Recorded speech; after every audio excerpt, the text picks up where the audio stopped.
కాకా వెంకటస్వామి గారు మీ అందరికీ తెలుసు. చిన్నగా ఉన్నప్పటి నుంచి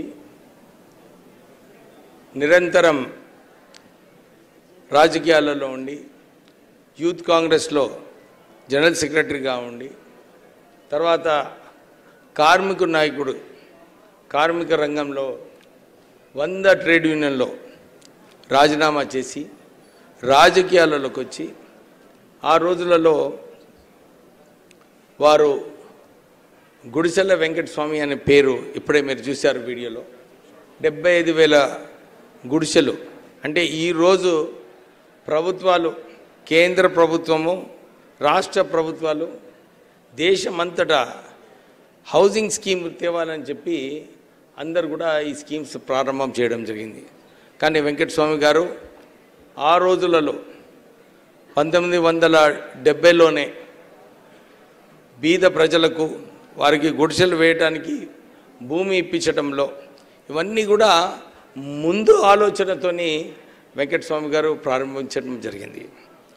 అంతేకాదు ఒకవైపు గుడిసెలు వేయించి ఇల్లులు కట్టించారు, ఇంకోవైపు కార్మిక రంగంలో కార్మికులకు ప్రత్యేకంగా ఎవరైతే కార్మికులు అన్ఆర్గనైజ్ సెక్టర్లో ఉన్నారో వాళ్ళందరికీ కూడా భద్రత కల్పించాలి, వారికి పిఎఫ్ కల్పించాలి. ఇవన్నీ కూడా వారు లేబర్ మంత్రిగా ఉన్నప్పుడు ఇవన్నీ చట్టాలు తీసుకురావడం జరిగింది. నేను ఒకసారి వారు లేబర్ మినిస్టర్ కేంద్రంలో ఉన్నప్పుడు నేను కాన్ఫెడరేషన్ ఆఫ్ ఇండియన్ ఇండస్ట్రీ హైదరాబాద్లో ఏపీకి అప్పుడు నేను ప్రెసిడెంట్గా ఉన్నాను. అప్పుడు చాలామంది వచ్చి చెప్పారు, సార్ మీ నాన్నగారు ప్రైవేట్ సెక్టర్ రంగంలో పెన్షన్ పథకం తీసుకొస్తున్నారు, ఇది ఇండస్ట్రీ నడవలేదు, మీరు కొద్దిగా మాట్లాడి ఈ విషయంపై ఆపాలని చెప్పి నాకు సూచన ఇవ్వడం జరిగింది. అయితే నేను పోయి మా నాన్నగారు నా మాట వింటాడని చెప్పి పోయి నేను వారికి రిక్వెస్ట్ చేయడం జరిగింది. అయితే వారు తక్షణమే నాకు అక్కడ కోపంతో నువ్వు గెట్ అవుట్ ఫ్రమ్ హియర్ అని చెప్పి నాకు ఆయన చెప్పడం జరిగింది.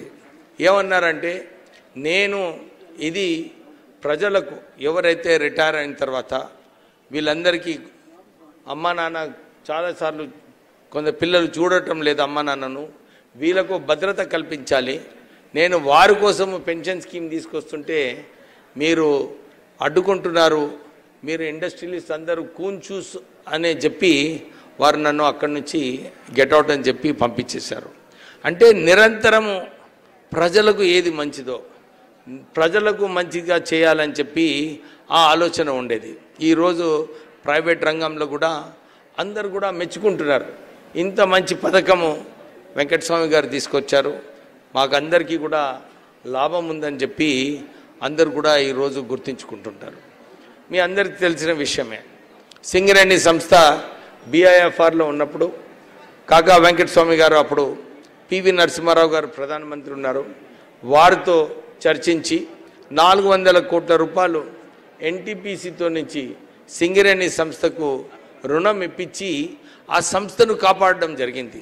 ఆ రోజులలో సుమారు 1,00,000 వర్కర్సు వారి కుటుంబ సభ్యులకు అందరికీ కూడా అండగా ఉండి, లేదు సింగరేణి కార్మికులందరూ కూడా చెమటకారి వాళ్ళు సింగరేణి సంస్థ కోసం పనిచేస్తున్నారు, ఆ సంస్థను మనం కాపాడుకుంటే మంచిగుంటుందని చెప్పి ఆ రోజులలో సింగరేణి సంస్థను కాపాడుకోవడం జరిగింది.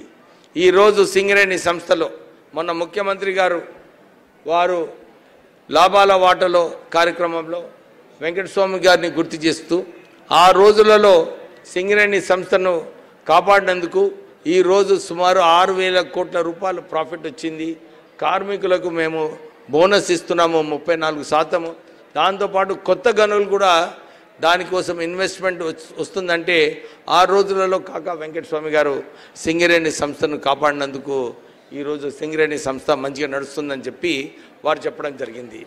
అంతేకాదు తెలంగాణ ప్రాంతంలో నీటి సౌకర్యం మన అందరికీ తెలుసు, ఇరిగేషన్ ఫెసిలిటీస్ చాలా తక్కువగా ఉండే, వారే ఆ రోజులలో రాజశేఖర రెడ్డి గారితో కొట్లాడి ప్రాణహిత చేవల్ల ప్రాజెక్ట్ శాంక్షన్ చేయించడం జరిగింది.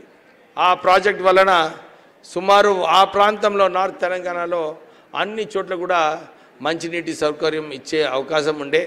కానీ టీఆర్ఎస్ ప్రభుత్వం వచ్చిన తర్వాత ప్రాణహిత చేయాలని చేసి మొన్న కూడా మేము ముఖ్యమంత్రి గారితో ఇదే కోరినాం. ఈ ప్రాణహిత ఏదైతే ఉందో ప్రాజెక్ట్ తుమ్మిడిహట్ట నుంచి మళ్ళీ దీన్ని రివైవ్ చేయాలి. ఈ ప్రాజెక్ట్ని మళ్ళీ ఈ నార్త్ తెలంగాణలో ఆదిలాబాద్, కరీంనగర్ ఈ ప్రాంతాలకు సాగునీటి కావాలనుకుంటే ఈ ప్రాజెక్ట్ మంచిదని చెప్పి వారిని కోరడం జరిగింది. ముఖ్యమంత్రి గారు కూడా చెప్పారు, లేదు డెఫినెట్లీ మనము దీని గురించి ఆలోచించి ఈ ప్రాజెక్ట్ మళ్ళీ రివైవ్ చేసే అవసరం ఉందని చెప్పి కూడా ముఖ్యమంత్రి రేవంత్ రెడ్డి గారు చెప్పడం జరిగింది. అంతేకాదు కార్మిక రంగంలోనే కాదు, వారు సింగరేణి సంస్థతో ఆ రోజులలో రాజశేఖర రెడ్డి గారు ఉన్నప్పుడు సుమారు 30,000 పట్టాలు రామగుండంలో కార్మికులకు ఇప్పించడం జరిగింది. అదొక పెద్ద ఈవెంట్ అన్నమాట. ఆ రోజులలో సొంత ఇంటి కళ అని చెప్పి సింగరేణి కార్మికులకు ఉండే. వారు ప్రోత్సాహంతో ఆ రోజులలో 30,000 పట్టాలు కూడా ఆ సింగరేణి కార్మికులకు ఇప్పించడం జరిగింది. తర్వాత వారు విద్యారంగంలో మా ప్రజలందరూ కూడా బీద ప్రజలు ఉన్నారు, వారికి మంచి విద్య నేర్పించాలి అని చెప్పి doctor B R Ambedkar education institutions స్థాపించడం జరిగింది. ఈ ఎడ్యుకేషన్ ఇన్స్టిట్యూషన్స్ ద్వారా సుమారు 2 లక్షల మంది చదువుకొని ఈరోజు ఐఏఎస్, ఐపీఎస్ ఆఫీసర్స్ కావడంతో పాటు అందరూ కూడా మంచి హోదాలో ఉన్నారు.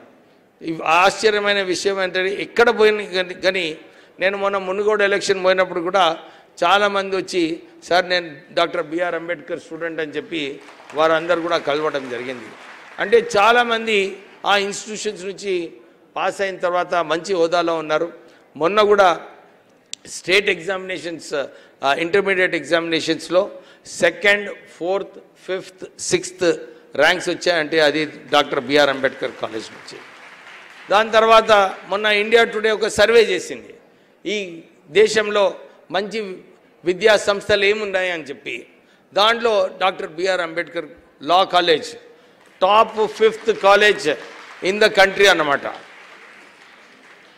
వాల్యూ ఫర్ మనీ ఆ కేటగిరీలో doctor B R Ambedkar law college 5th స్థానంలో రావడం జరిగింది.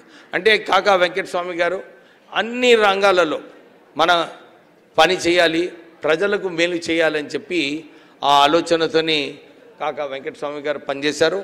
వారు ఈరోజు 96వ జయంతి సందర్భమున మళ్ళొకసారి మాకు కూడా, ఎందుకంటే వారి లెగసీ ముందుకు నడపాలి, వారి ఆశయాలు ఏదైతే ఉన్నాయో అవన్నీ కూడా సరిగా నడిపించి ప్రజలకు మేలుగా పనిచేయాలని చెప్పి ఆ ఆలోచనతో మేమందరం కూడా పనిచేస్తున్నాము. సో ఇది ఒక ఒకేషను, కాకా వెంకటస్వామి గారి జయంతి సందర్భమున కొందరు జ్ఞాపకాలు చేసుకొని వారి ఆశయాలు కూడా ముందుకు తీసుకెళ్లాలని చెప్పి ఈ సందర్భమున మీరు అందరూ వచ్చినందుకు మీ అందరికీ అభినందనలు చెప్తూ ముగిస్తున్నాను. Thank you very much.